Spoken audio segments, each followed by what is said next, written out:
I started this segment by saying, inarguably, that what we are seeing in Sudan is one of the worst humanitarian crises on the planet today, and maybe in several decades.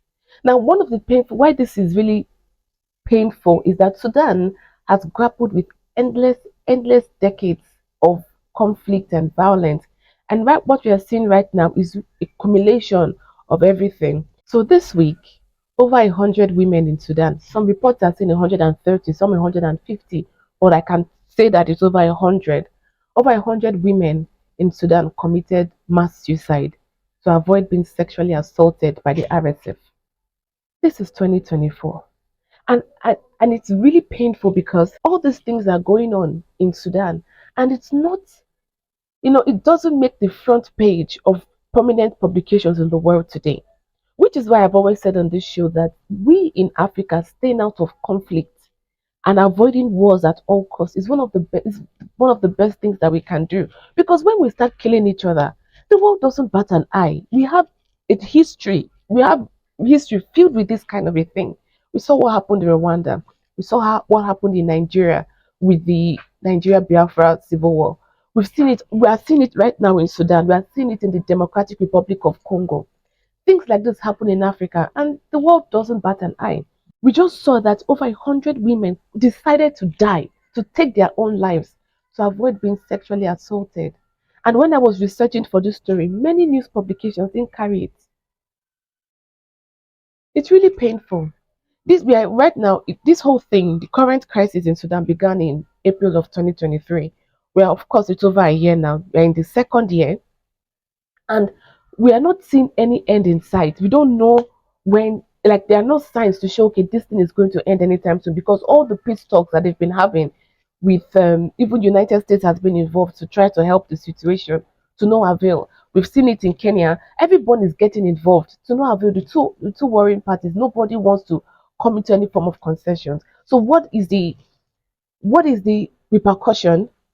Women are deciding to die, to take their own lives because of the torture they go through being sexually assaulted in Sudan in 2024. We saw that back in 2022 when Russia marched into Ukraine. It was all over the headlines. Everybody was talking about it.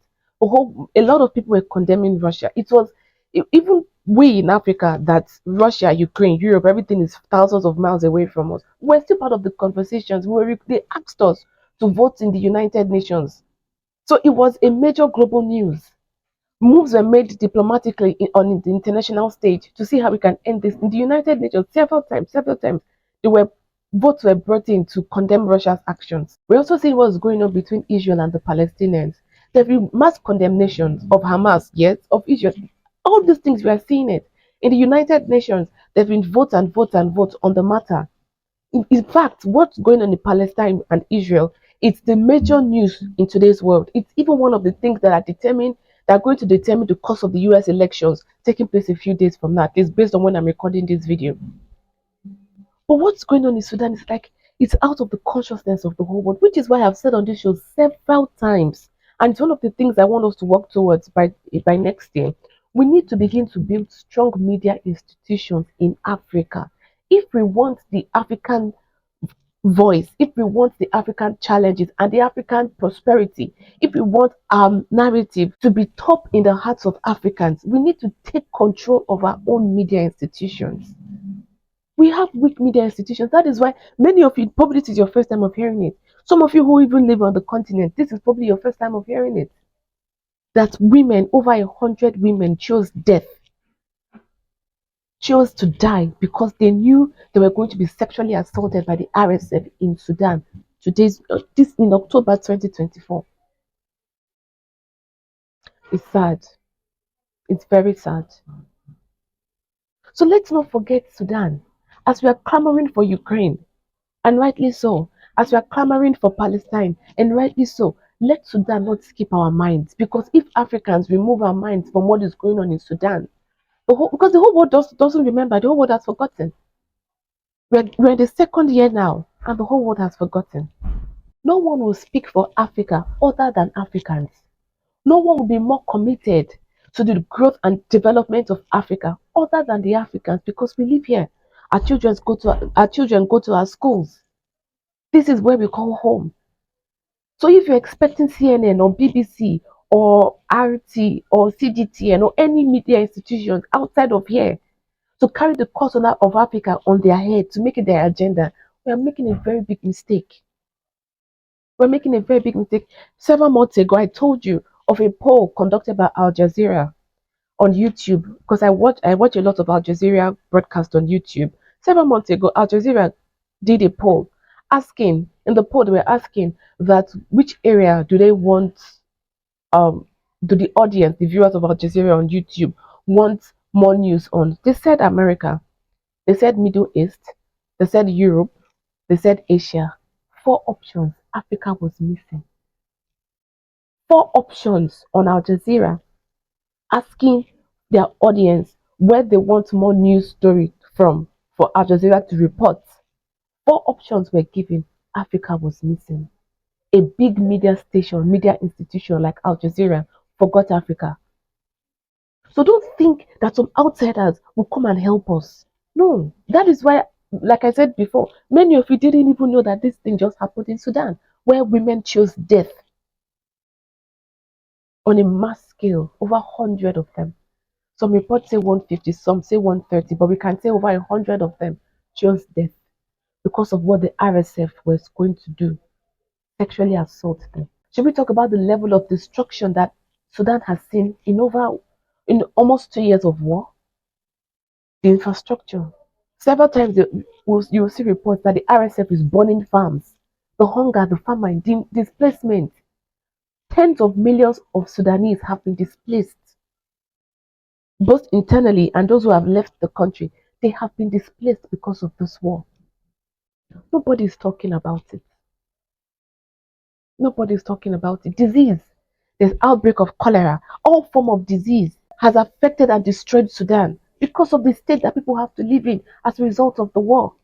Nobody is talking about it. The way we are shouting Ukraine and Palestine, nobody is shouting Sudan. Some some weeks ago, I think it's over a month now, I saw a news story of the artifacts of Sudan that has been looted from museums in Sudan. They were looted and taken out of Sudan to be sold on the black market.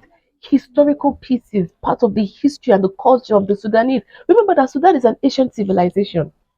Sudan has existed for centuries. It's an ancient civilization, but they have just been robbed of their history, their artifacts in the name of war. War that both parties, nobody wants to talk. Nobody wants to talk. At the end of the day, the civilians are suffering for this thing. Civilians are killed, and the world doesn't remember Sudan exists. Oh, I've said this thing severally. War is never in the interest of any of Africa. You may be saying, "Oh, Sudan." Maybe you're thinking your country. Maybe if you're in Southern African region, you're saying, "Okay, Sudan is far from us." No, things that tend to happen anywhere in the continent affects all of us. I remember in 2011 when NATO invaded Libya. When they had the United Nations vote on the matter before the thing took place, some African countries voted that yes, NATO should get involved in Libya. Some African countries, if I'm not mistaken, but please permit me, I'm going to have to verify this. But if I'm not mistaken, I believe that Nigeria voted in the United Nations that NATO should get into Libya. At the end of the day, when NATO was done with what it did in Libya, who suffered for it? Countries like Nigeria, because Boko Haram, that's been affecting a lot of countries in the Sahel region, came out as a result of what NATO did in Libya. And how many civilians have Boko Haram killed? The farmlands that all this terrorism going on in the Sahel, many farmers can't go to farm because of the terrorism taking place in the Sahel. When some of these countries like Nigeria, if I'm not mistaken, was what they didn't think it would affect them. So don't think that because something is happening in Sudan and maybe your country geographically is located away quite a distance from Sudan, don't think it does not affect you. Fire anywhere on Africa affects all of us. Until we put out that fire, it is our house that is burning. Don't say Sudan is burning, Africa is burning. And as long as you're on this continent, if anyone on Africa is on fire, it affects you. It affects you. Now I want to draw our attention to the United Arab Emirates. Several times We've seen um, a lot of countries has made this accusation. Even the government of Sudan has made this accusation that the United Arab Emirates is funding the RSF. So the chaos that the RSF is perpetrating across Sudan is being funded by the UAE. And my question is, why is it, how come the citizens of the UAE don't know what's going on? Because media is not talking about it. So the citizens in of the UAE, they are going about their day, going about their lives like everything is normal. Meanwhile, their funds, the funds of the government, maybe even part of the public funds, are being used to fund the RSF that is causing this chaos in Sudan, that is causing so much chaos, and it's engaged in such widespread sexual assault that women are choosing to kill themselves before they are subjected to that torture of sexual assault in by the RSF. Meanwhile, the money of the UAE is going to encourage that. Because that is what it is. It's encouragement. You fund whatever it is you believe in. You fund whatever it is you back with your money, whatever it is you believe in. So if the UAE, per accusation from the government of Sudan and several Human Rights Watch, per those accusations, if the UAE is funding the RSF, that means it approves of the actions of the RSF in Sudan.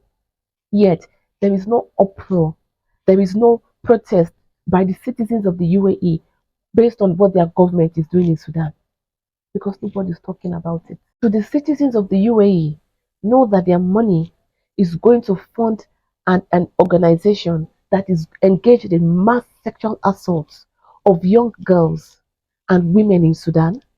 Do they know? Do they know? Of course they don't. Because the media has ignored Africa. Of course they don't. Which is why I'm saying this thing again. From next year, this is one of my plans, and I'm going to get all of us are going to be involved in this. But from next year, we are going to begin to put into place things to set up a structure of African media institutions focused on Africa. Because we cannot wait for outsiders to come and make our agenda their agenda. No, whether it's Russia's media institution, the Chinese media institution, American media institution, British media institution, Turkish media institutions, European media institutions, Arab media institutions like Al Jazeera, whichever institutions, none of them will make the African agenda their agenda. They will all be focused on their own agenda. So it is up to us to take our own agenda into our hands with our media institutions. Speaking of the citizens of the UAE that are not protesting that their government is involved in what's going on in Sudan. Speaking of that, I want you to contrast that with what has been going on in the United States, all across the world. But I want to look at the United States because that is the world, a superpower. What is going on in the United States with Israel Palestine? We've seen protests, pro Palestinian protests. How many in the United States? Several. We've even seen in Congress, um, Congress people like, oh, is it Rashidi? I'll put her name on the screen, but she's a congresswoman. When Netanyahu went to address U.S. Congress and she was carrying, she protested it. So a lot of them, some of them, particularly within the Democrats Party, a number of them didn't show up, but she decided to show up and she protested by carrying a placard that or a sign that said "war criminal." She protested Netanyahu. But why are we seeing such mass protests? Of course, we are seeing pro Israel protests, but we are seeing this protest, whether it's pro Israel or pro Palestine, we are seeing this protest in the United States because the citizens are aware of where the United States funding, whether it's military funding, is going to, and it is being used to do in Palestine. But why do the Americans know? Because the media is covering it back to back. That's why the Americans know.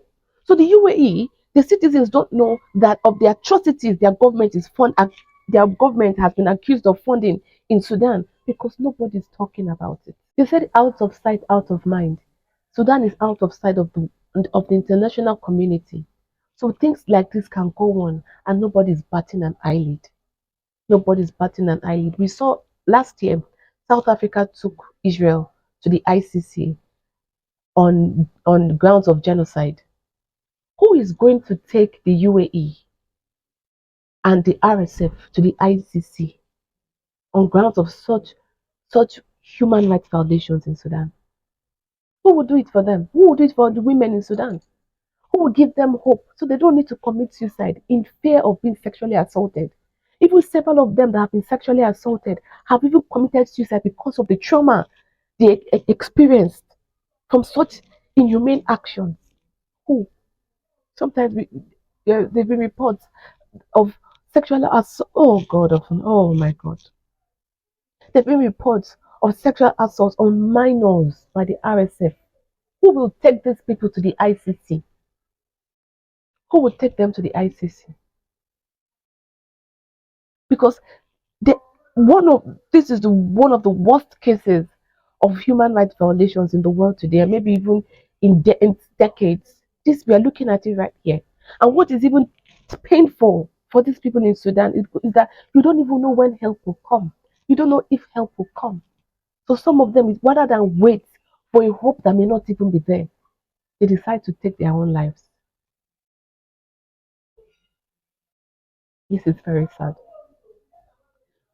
Let me know your comments about what's going on in Sudan. Let me know what you think in the comment section below. And if you have any ideas on how we can fix this thing, because if our government is not coming together to fix this thing in Sudan, because like I said, whatever happens in Sudan is affecting all of us. But see, our leaders have not realized it. Quite right, there have been attempts for negotiation and mediation. I get that, but taking strong stance like what South Africa did for Palestine, taking strong stance like that, if nobody is going to do it, do you have any idea? If you're a lawyer, let me know in the comment section. How can we, the people, come together to help the people of Sudan? Is it possible for individuals like us? I don't know anything about international law. That's why I'm putting this on the table. Is it possible for citizens and everyday people like us? Can we take the RSF to the ICC? Can we take the UAE to the ICC? At this point, we need to make moves. We need to take actions so that we can help these people in Sudan to get rid of this such, oh my God, to get rid of this nightmare they're experiencing. Let me know in the comment section below. Don't forget to share this video with your friends and family so that more people can know what is going on in Sudan. Don't forget to like this video and subscribe to this channel. I'm so sad. I'm so sad. Let me know your opinion in the comment section below.